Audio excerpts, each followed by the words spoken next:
それから平和の祈りは言葉ねの祈り事と、それからこの柏での響きによって表されているので全く同じなんです、ね、それからこの柏でにしてもですよ、ただですね、ただ物質の右手と左手をさあパンチやったってこれはダメなんです、本当はね。ただこれは物質がなるんです。合気だとそうで肩だけやったってこれはダメなんですよね。そういうもんじゃなくてね、本当の真理ね、本当の姿というのは中から出てくる。中からスッとやろうと思わなくてスッとね、僕は勝手に進んでいくようなんです。と同じように柏での中からただ物質を合わせるんじゃなくて、中から出てくるものがパッとこうなるんです、ね。これは大変な違いなんです。それで皆さんなんかは平和の祈りをしながら叩く柏手というのは中から出てくる。ただ音楽が面白いパンパンパン、面白いパンパンパン、こういう漫才師がパンパン叩いたってこれは大きいお目にならないとは言わないけども、まあ大したことはないですね。そういう違いがあるんですよ。だから現れの世界においては同じように見える技であってもね、それがやる人によってそれが本当のものであるか、まあちょっと枝が現れているかということになるわけですね。お分かりになりますよ。ですから皆さんはその平和の祈りの祈り事は要するに言葉、声の言葉や何かじゃなくてね、心の中から現れてきてね、日常生活の中に大調和の姿が現れてこないと本物にならないんですよね。私はね、枝のことあんまり言わないんですね。まあ肉を食べたって鳥食べたってね、豚食べたっていいっていうのよ。贅沢したっていい、それからどうでもいいけれども、それよりも最も大事なことは自分の心を調和させてね、相手が知らない間に調和した人間になるように、付き合ってるあたりのものがね、周囲のものがみんな調和した仲良くなるように、そういう行いがおのずからできるようになればいいと思うんですね。ですから私の教えの中にはどうしろこうしろっていうのは一つもないんですよね。おのおの自分に備わった生活をしながら、その備わった生活の中で平和の祈りの生活を表していけばいいと、こういうふうに言うわけですね。そういうことなんですよ。家島先生はもうちゃんとうまく話してくださった。私今日はまあ話することなくなっちゃったぜと思って言ってるんですけどね。そういうわけで愛知の会っていうのは、愛知の会っていう愛知というものとね、平和の祈りというものは全く同じでございましてね、家島先生はなんて言いますかね、この中に若干の中にいらっしゃるんですね。で私も愛知の中に住んでるわけなんですね。ただ家島先生は肉体のお年がね、こう80ぐらいにおなりになってるし、私は肉体の時は47歳なんですよね。肉体的にはそうなんだけども、実は個人なんてものはいない。実は上島森江っていう個人はいないし、五位正久なんて個人はいないんです。ただ本当の大調和の姿がね、いろんな形になって現れていくね、大調和の姿がわかりますね。調和した姿が自分の体の中にも現れている、ね、社会にも現れていく、世界人類の中に現れていく。地球上すべてが調和の波、光の波にならないとね、いけないのですよね。そしてこうやってつらつら誘拐というものを見ますとね、誘拐今も聞くんですがね、どなたかがね、関東に近いうちに大震災があるそうですねってまあ言うんですね。それは誘拐から見ればあるように見えてるんですね。それは荒れてる波が、不調和の波がいっぱいありますからね。それを出したんじゃ大変でしょ。それを出さない前に、さっきも言ってますが、お医者さんは病気にならないうちにいるのはお医者さんですね。愛知や平和の祈りというものは戦争にならないうちに戦争を防がなきゃならないということですよ。それと同じように大天平権威が来ないうちにね、それを、知らしてしまわなきゃならない、清めてしまわなきゃならない、そういうのが平和の祈りなんですね。そこで私はそういうものはないって今答えたんですね。なぜないかというと、平和の祈りの生活がずっと世界中に広がっていきますからね。今でも広がっていくんです。ただこの柏でパッと叩いたところ宇宙に導いてるんです。上島さんはちょっとこう動いたって宇宙に導いてるんです。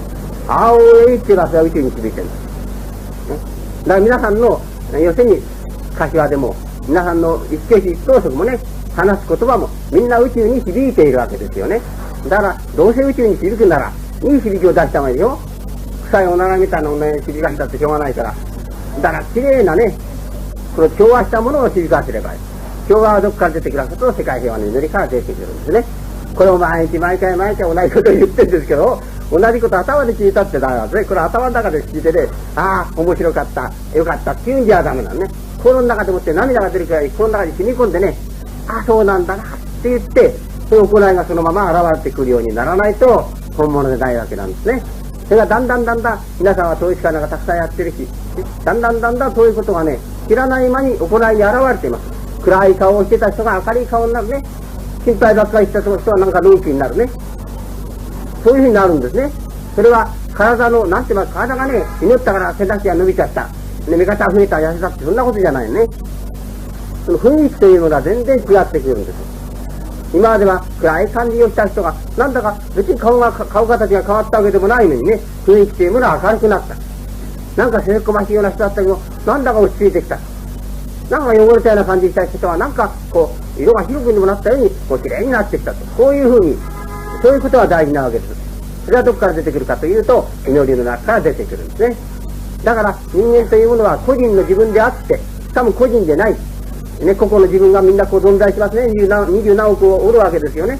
20何億いるけれども、一人一人が単なる離れた一人じゃないんですね。こう、体を見ますと、肉体を見るとこうやってみんな離れてますよ。離れているように見えるけれども、実は離れていないのですよね。一つの波から分かれて、そこで働きの役目として天命を全うするために、別々にこう現れているわけであってね、元を正せば、みんな神様の中に入っていくわけ。一つの神様の中に入っていくわけね。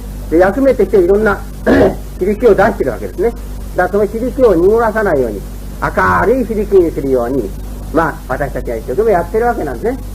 だから個人の自分が、俺がなんていう考えがあったら、俺がという考えがあっただけその人はマイナス。ね。自分の生活だ、自分の思いだ。自分が考えてる。自分がそうする、得するなんて、こんなことやったら、バカバカしいですよ。そんなことはね、本当につまらないことでね、自分がという時には小さくなっちゃう。ね。自分がも人がもありゃしませんよね。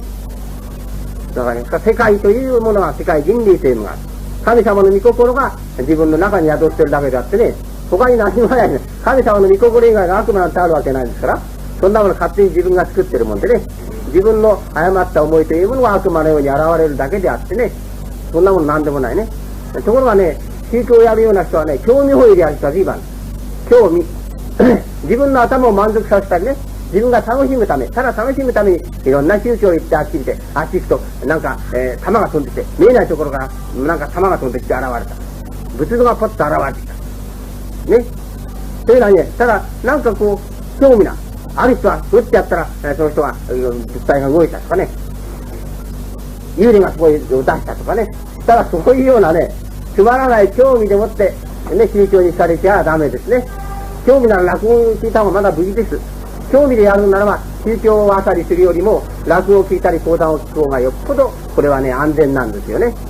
興味でもって宗教をあたりすると、それは、なんて言いますかね、向こうの豪壮年に巻き込まれてね、知らない間に自分がきれいなつもりでいて、いるうちに、だんだん汚く汚れていくことは随分ある。私なんかよくあるんですよ。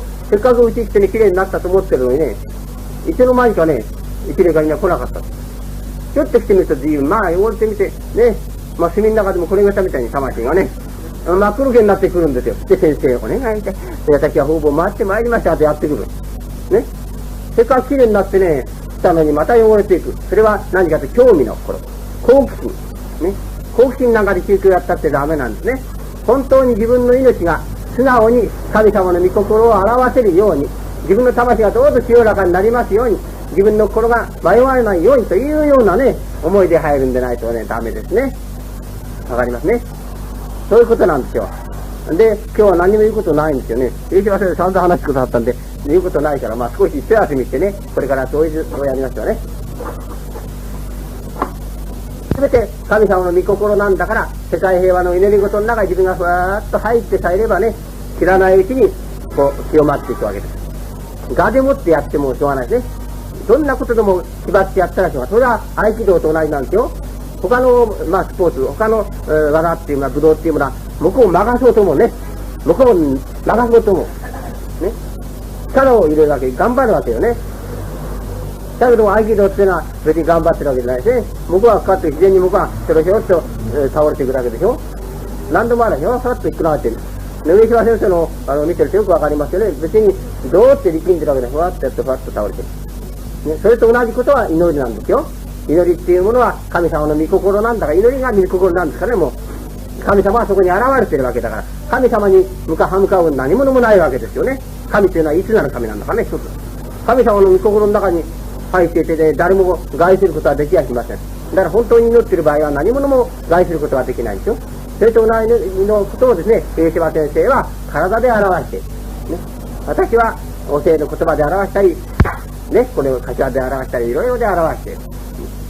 だから、そういう人がね、たくさん出てくれば、世界はおのずから平和になるんですね。それで、一番出やすい、そういうね、本当に祈りに接する人が出やすいところはどこかというと、この逆光の会なんですよ。上島先生の本当の話分かるのは、逆光の人たちだけじゃないかと思うんですよ、本当に言うと。他の人は分からない。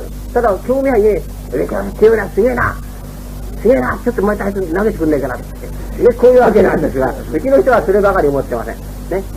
そういうことちゃんと中身はね、分かってるんですね。そこが大事なんです。で、上島先生も、わしがいるところはどこじゃろうな。逆の中じゃろうかねって。だからどうぞいらっしゃってください、逆の中で。お預かりしますから。